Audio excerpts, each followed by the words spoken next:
एटा पहुंची महिला आयोग की अध्यक्ष बबीता चौहान। मिशन शक्ति अभियान का 5वां चरण हुई शामिल। कस्तूरबा और वन स्टॉप का किया निरीक्षण। ममता कुलकर्णी के बयान पर बोली बबीता चौहान, उनको दिमाग का इलाज कराना चाहिए। बबीता चौहान ने ममता कुलकर्णी पर जाम कर दिया साधा निशाना। किसको नहीं पता दाऊद और ममता कुलकर्णी के बारे में।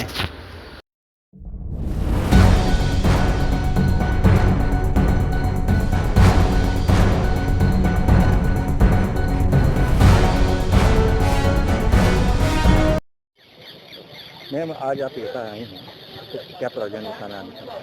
देखिए, जैसा आप जानते हैं कि हमारा मिशन शक्ति 5 शुरू हो गया है। तो ये 5वां जो चरण है, ये बहुत ही पावरफुल, जिसको मैं कहना चाहिए कि जो माननीय मुख्यमंत्री जी की जो योजना है, जो पिछले 4 सालों से चली आ रही हैं, और अब जो 5.0 करके जो एक हमारा ये नवरात्रि से चरण शुरू हुआ है, तो इसके तहत हम कोशिश कर रहे हैं कि इस योजनाओं को हम महिलाओं तक पहुंचाएं, महिलाओं में अवेयरनेस कैसे करें। उसी के तहत आज एक मेरा वन स्टॉप सेंटर पे एक विजिट थी और एक कस्तूरबा पे विजिट थी यहाँ आगरा।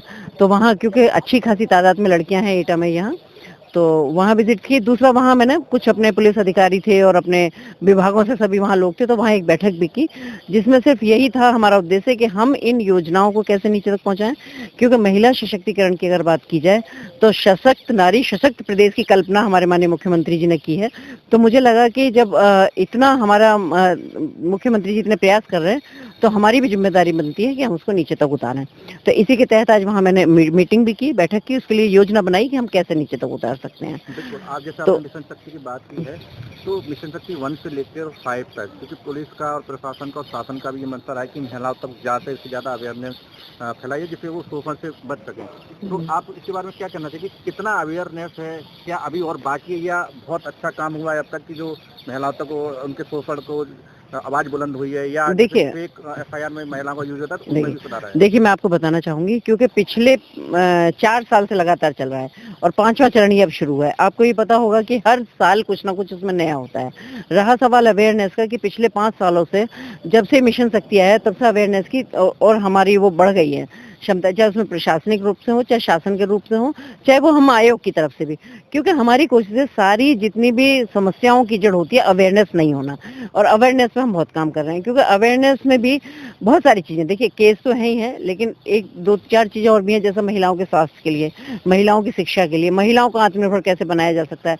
तो इन चीजों पे भी हम बहुत काम कर रहे हैं, और इन चीजों के, क्योंकि इसके लिए भी एक अवेयरनेस की जरूरत है। तो जो केस की, जैसा अभी आपने कहा कि कुछ फेक केस ऐसे होते हैं, ऐसा नहीं है। जब केस सुनने के लिए बैठते हैं, चाहे वो पुलिस है और चाहे हम भी हैं, तो हमें भी समझ आता ही है कि ये है। तो इसलिए भी हम ये कोशिश करते हैं कि जो परिवार से आए और इस तरह के फेक चीजें होती हैं कि महिलाओं को आगे किया या महिलाओं के द्वारा कुछ केस उन्होंने कराए, तो हम उसमें भी यही कहते हैं कि मैंने कहा महिलाओं को थोड़ा अवेयर होना चाहिए, क्योंकि वो किसी के हिसाब से मुद्दा बन के वो वहां ना आए कि भाई किसी ने कहा कि हमारी जमीन का मुद्दा था। तो कई बार ऐसा होता है कि महिलाओं को आगे कर दिया जाता है, लेकिन वो चीजें समझ में आती हैं जिसको हम भी इंटरटेन नहीं करते और पुलिस भी इंटरटेन नहीं करती, क्योंकि ये सब जांच के विषय होते हैं, और जब जांच होती है, जो पाया जाता है, तो उसमें वो निश्चित रूप से उसमें अपराधी को सजा होती है। ममता कुलकर्णी का एक बयान जो दाऊद दिया वो बहुत वायरल हो रहा है, काफी फेमस हो रहा है, उस पर क्या कहना चाहिए? मुझे लगता है कि ममता कुलकर्णी को अपने दिमाग का इलाज करा लेना चाहिए, क्योंकि ये कोई एक लॉजिक ही नहीं है। बाकी तो ऐसी चीजों को हम क्या ही नोटिस करेंगे, क्योंकि ममता कुलकर्णी का तो पुराना जो उनका इतिहास है उसको सभी जानते हैं कि उनके दाऊद से क्या रिलेशन रहे हैं या किस दबाव में उन्होंने ये कहा है। पर मैं कहती हूँ कि प्रत्यक्ष प्रमाण की जरूरत नहीं है, क्योंकि दाऊद के बारे में किसी एक व्यक्ति के कहने ना कहने से कोई फर्क नहीं पड़ता। पूरी दुनिया जानती है कि दाऊद की कार्यशैली क्या थी और दाऊद के कर्म क्या रहे हैं। तो इसलिए ममता कुलकर्णी को मैं तो कहती हूँ कि कुछ अपना दिमाग का इलाज करा लेना चाहिए, ये उनका अपना पॉइंट ऑफ व्यू है। तो मुझे नहीं लगता। तो एक बड़े पीठ की मंडलाधीश भी बना दी गई हैं, तो ये आप एक महिला आयोग की अध्यक्ष भी हैं और एक महिला भी हैं, इसके नाते आप क्या सोचिए, क्या इस तरह की धार्मिक जो अपने जो काम कर रही हैं, जो लोग काम कर रहे हैं, मठाधीश लोग काम कर रहे हैं, वो देखिए, इस पे तो मैं कोई ऐसे लोग इसमें प्रवेश करते हैं? देखिए, इस पे तो मैं कोई टिप्पणी नहीं करना चाहूंगी, क्योंकि मुझे नहीं पता कि वो किस आधार पे उनको मंडलेश्वर का वो मिला है, महामंडलेश्वर। बट इतना जरूर कहना चाहूंगी कि जब वो इतने बड़े पद पर उनको बिठाया गया, तो उसकी गरिमा को भी समझें और उसकी गरिमा के अनुकूल ही अपने कार्य भी करें और उसी के अनुकूल अपने बयान भी दें। एक लास्ट सवाल है कि आप क्योंकि महिला आयोग अध्यक्ष पद आपने संभाला है, तब से आपने कई जिलों में दौरे भी किए हैं, कई मीटिंग बैठक भी प्रशासन के, कोई अब तक के आपके कार्यकाल में कोई ऐसा जो आप अचीवमेंट मानते हो कि हमने ये किया है जिससे पहले नहीं था महिलाओं के किए के संबंध में? देखिए, ऐसे तो हमारे बहुत सारे अचीवमेंट हैं और ये आप ही लोगों के द्वारा भी सारे में फैलाए भी जा चुके हैं, क्योंकि मैं बहुत प्रैक्टिकल हूँ और बहुत प्रैक्टिकल लेवल पे जाके काम करती हूँ कि जो मुझे दिखाई देता है कि महिलाओं के लिए क्या ज़रूरी है और क्या होना चाहिए।